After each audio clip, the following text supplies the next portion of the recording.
The wrong yarn weight can completely change your project. But what if you've got no label? Don't worry, I'll show you a simple way that you can figure it out. Hi, come on in. My name's Caroline, this is Caro-stitched, and I've been crocheting for as long as I can remember. Today, I'm going to show you a way that you can figure out your yarn weights and your yarn lengths, even without a label, or partially used skeins. So let's get started. So we've all been there. We've all gone to our stash, had a look, seen a nice ball of wool that we've got most of, but we don't know the weight of it. We don't know what type it is. Is it the right kind for the project that you want to do? Do you have enough of it left? Well, today this two-step process will help you to be able to identify all of those things and show you whether you've got enough to start your project and to finish it. So today I'm not going to use this one, which is actually just about a whole skein of wool. I'm going to use this one. Now, this is a lovely wool, but how do I know if I've got enough? How do I know what it is? How do I know whether it's a chunky or an Aran weight, worsted weight wool? Which type of wool is it? How do I know? It's sitting in my stash without a label on it, and yes, we all should do the beautiful thing of putting something on it or leaving the label with it, but let's be honest here, most of us really don't. So how will I find out what weight the wool is so that I can use it for projects and know which projects will work out with it? Well, the method used is wraps per inch, and for that you'll need a ruler that you can use. It has inches on it, and obviously your wool. Really simple, really easy method, and I'll show you how to do it. So I have my wool and my ruler, and what you do is you want to look at the inches here, and I'm going to use the inch between the 4 and the 5 just because it's in the middle of my ruler. And what you do is the wraps per inch. Now you don't want to wrap it really tightly, so you just take your wool, make sure it's along your edge there of your 5 or whichever one you're using. Just wrap it round. You don't want it to be wrapped really tightly, but you do want it to be reasonable, and you also want it to be together but not pushed too near together. So it's that wrapping, making sure that your wool isn't too tight. You don't want to push it too closely together because otherwise you're going to get a false reading. And that looks pretty well right, and we can see it's 1, 2, 3, 4, 5, 6, 7, 8, and that 8 gives us a bulky yarn size, so a chunky wool. But I tend to do it 3 times just to make sure that I've got an accurate measurement, because you do find sometimes it comes out differently, especially when you've got the finer wools. They can come out to be different, and you want to make sure that you've got an accurate size. So again, we'll just measure that again, just wrap it around.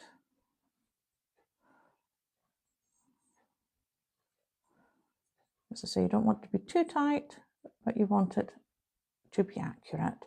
So again, we've got 1, 2, 3, 4, 5, 6, 7, 8, 9. So I've got 9 that time.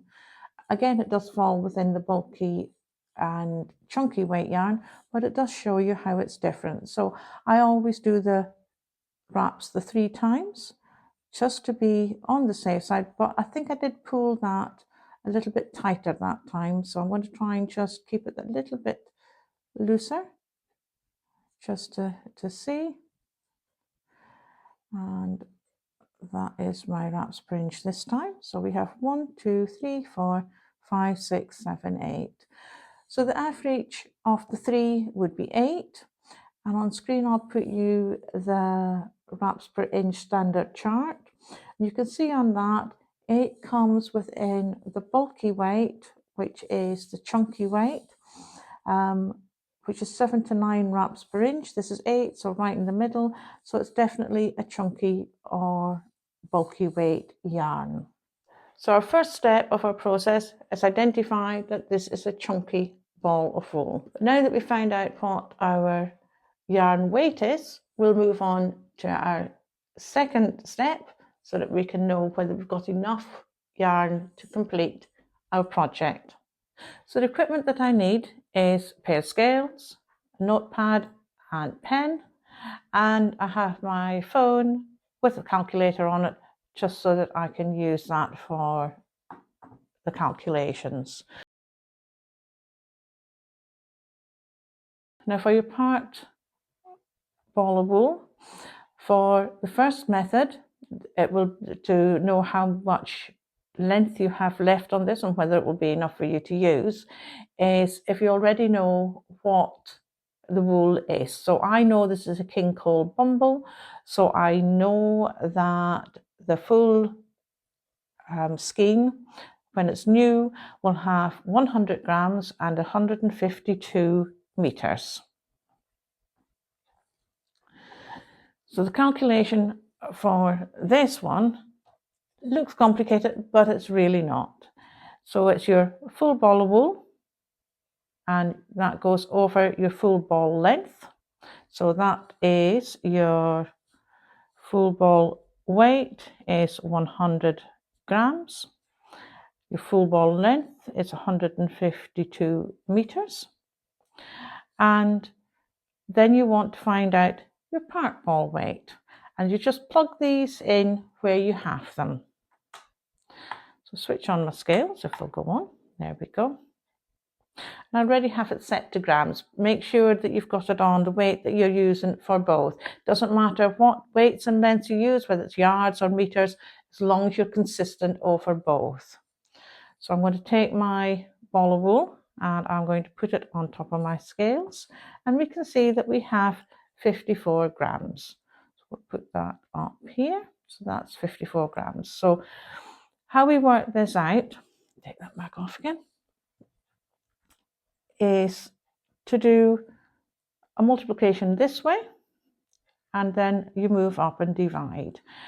And it wouldn't matter which of these you had, you'd always be able to work it out. So your opposite sides, as in your, would be multiplied. So if you had this one and this one, they'd be multiplied, and then you could move up to get the other one. I'll show you what I mean, and we will just plug these in. So we have our, we already have our full ball weight, full ball length. So we want our full ball length, which we know is 152, but we'll do that in a minute, times your part ball weight. And then you divide that by going up this way to your full ball weight. And that will give you your part ball length. So your full ball length, we know, is 152. So we just put that in there. You times it by your part ball weight, which is 54, and you divide it by your full ball weight, which is 100 grams. And then that will give us our total. So we'll just do the calculations here. So that's 152 times 50, I'll put in 55. 54 gives us 8,208, and we will divide that by the 100. Divide by 100 gives us 82.08. So gives us 82 meters in length. So that is your length that's left of your part ball skein.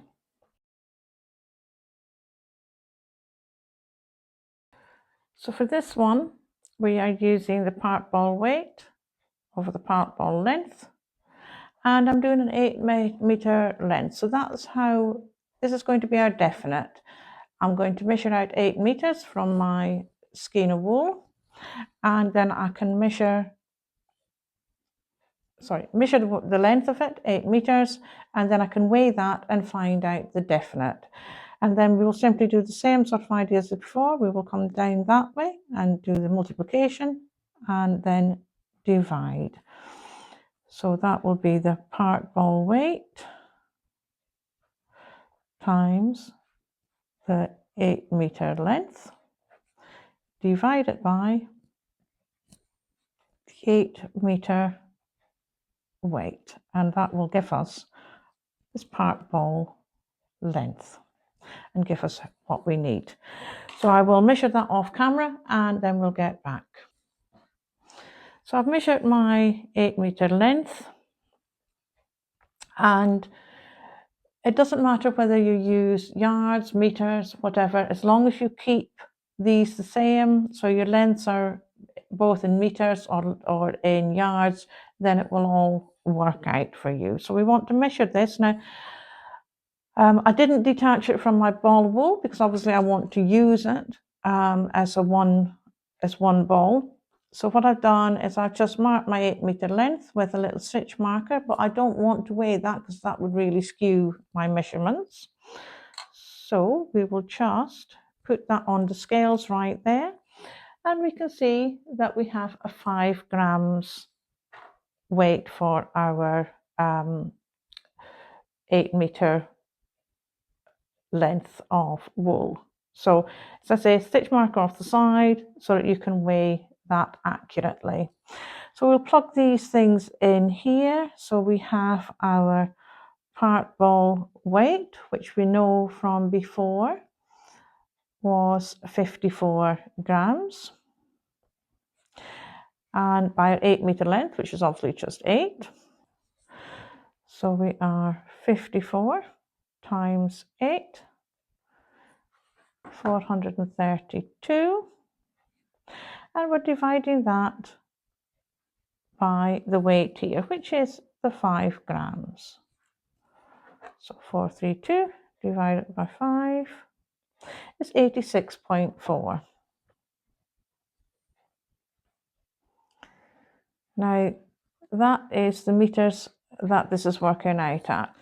It's just roughly the same as what we had before. Our last measurement was 82 meters, and this is never going to be exact, but it will give you a near enough estimation of what length you've got left to let you know whether you're going to be able to use it for what you want to. So yes, we've got this method brings you out at 82. This one says 86, but you can see that they're within a very small margin of each other. So with this simple two-step process, you can use any yarn that you have, even those without a label, and figure out its weights and lengths. But before you start your project, there is one more thing you need to think about, and that's the hook. You need the right hook for the right yarn for you. And yes, it does make a difference as to who's using it.